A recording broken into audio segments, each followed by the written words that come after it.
Everyone, welcome and welcome back to my channel. जर तुम्ही माझ्या चॅनलमध्ये नवीन असाल तर हाय, माझं नाव आहे पायल। तर आज कृष्ण जन्माष्टमी आहे आणि माझ्या मैत्रिणीने खूप छान असं डेकोरेशन वगैरे केलंय आणि ते सगळं अनुभवण्यासाठी मी तिकडे जाणार आहे। आता रात्री 12 वाजता जाणं तर शक्य नाहीये मला, तर मग विचार केला की संध्याकाळी जाऊ आणि तिने खूप छान असं सजावट केले, सगळं खूप सुंदर केलंय आणि मला ते बघण्याची खूप एक्साइटमेंट लागली आहे। सो चला तर मग तुम्ही पण माझ्यासोबत चला आणि तुम्ही पण बघा की तिने किती छान केलंय आणि खूप मनापासून करते ती ते सगळं। सो तर ते बघण्यासाठी जी एक्साइटमेंट असते ती नेक्स्ट लेवल असते, जी की माझी एक्साइटमेंट इतकी वाढली आहे। सो चला तर मग जाऊ।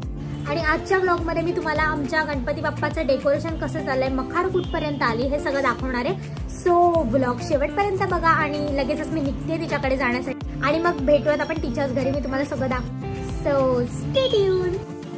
तर सगळ्यात आधी मी तुम्हाला आमचं डेकोरेशन दाखवते। तर ही होती त्याची फ्रेम, इथे तुम्ही बघू शकता आणि बिग बॉस बघत असाल तर तुम्हाला माहिती असेल हा डायलॉग। तर त्यानंतर नेक्स्ट डे मी गेली होती ऑर्डरसाठी, तर त्याचा बिफोर आफ्टर अशा प्रकारे होता।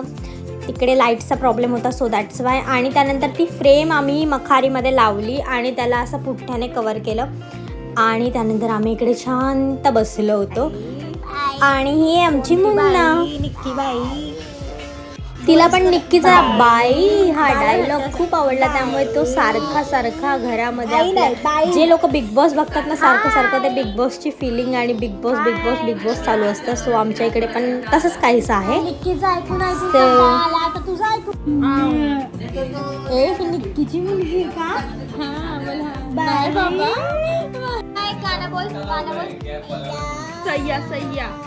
नीट नीट नीट बोल। हाय, हॅपी रक्षाबंधन।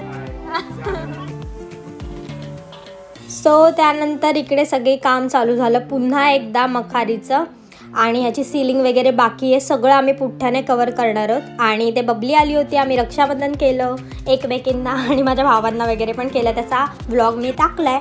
आणि त्यानंतर इथे असं सगळं साईज घेऊन वगैरे कट करायला लागतो आणि ते आम्ही विंडो केली होती। सो इथे तुम्ही बघू शकता। त्यानंतर त्याच्यावर ना पोता लावलाय, इथे तुम्ही बघू शकता। तर त्याला पोता म्हणतात काय, अजून काय म्हणतात मला नाही माहिती, ते अशा प्रकारे होतं। सो त्यानंतर मी गेली होती श्रेयाकडे, जिने इतकं सुंदर डेकोरेशन केलं होतं। ते फोटो बघून मला असं झालेलं मी कधी जाते बघायला, आणि मी गेले आणि खूप सुंदर असं डेकोरेशन केलेलं तिने जन्माष्टमीचं। तुम्ही ते बघू शकता, खूप सुंदर वाटत होतं मला तर बघून, इतकं छान वाटलं। आणि ते तिने श्रीकृष्णांसाठी 56 भोग ठेवले होते, ते तुम्ही बघू शकता, खूप सुंदर बनवलं होतं हिने सगळं। आणि तिचं डेकोरेशन म्हणजे माइंड ब्लोईंग होतं, कसं काय सुचतं बाई साहेब। आणि इतकं सुंदर कृष्णांना सजवलेलं तुम्ही इकडे बघू शकता। मी सगळ्यांचे क्लोजअप घेतलेत कारण की इतके सुंदर वाटत होतं ना ते बघायला, आणि तुम्ही पण त्याचा आनंद घेऊ शकता। मी एवढी व्हिडिओ करून आणली आहे तुमच्या सगळ्यांसाठी। नक्की सांगा तुम्हाला डेकोरेशन कसं वाटलं, डेकोरेशनची आयडिया कशी वाटली आणि तिने कशा प्रकारे सजवलंय। सो मला ऐकायला आवडेल कसं वाटलं। आणि हा तिचा पाळणा होता आणि ती आर्टिस्ट असल्यामुळे अशा प्रकारचे सुंदर सुंदर आर्ट चित्र ती काढत असते। सो मी त्याचं पण सगळं व्हिडिओमध्ये घेतलं कारण की खूप सुंदर सुंदर चित्र ती काढत असते। इकडे तुम्ही बघू शकता, हे चित्र तिच्या मॅमने काढले आणि हे तिने स्वतः काढले, बाकीचे सगळे तिने स्वतःच काढले।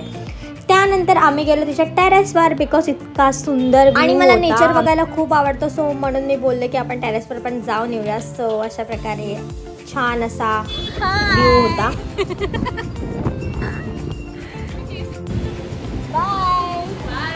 सो गाईज अशा प्रकारे मी तिच्या घरी जाऊन द नेक्स्ट डे दहीहंडी होती। सो आमच्या इकडे कशा प्रकारे दहीहंडी सेलिब्रेट करतात हे मी तुम्हाला दाखवेल। आणि हे आमचे सगळे चिल्लर पार्टी इथे तुम्ही बघू शकता। हाय कर त्रिशा, काव्या हाय करा,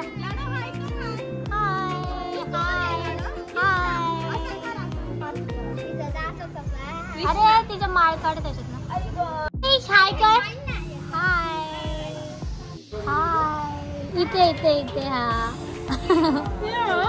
आणि अशा प्रकारे आमच्या इकडे दहीहंडी सेलिब्रेट होते। ते इकडे सगळ्या बॉईजनी सगळ्यात अगोदर फोटोज वगैरे काढले अँड देन आमच्या इकडची दहीहंडीला स्टार्ट झाला। मी ह्या व्हिडिओमध्ये पूर्ण टाकलंय, सो तुम्ही एन्जॉय करा।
व्हिडिओ कशी वाटली कमेंट करून नक्की सांगा. Thank you so much for watching. Bye.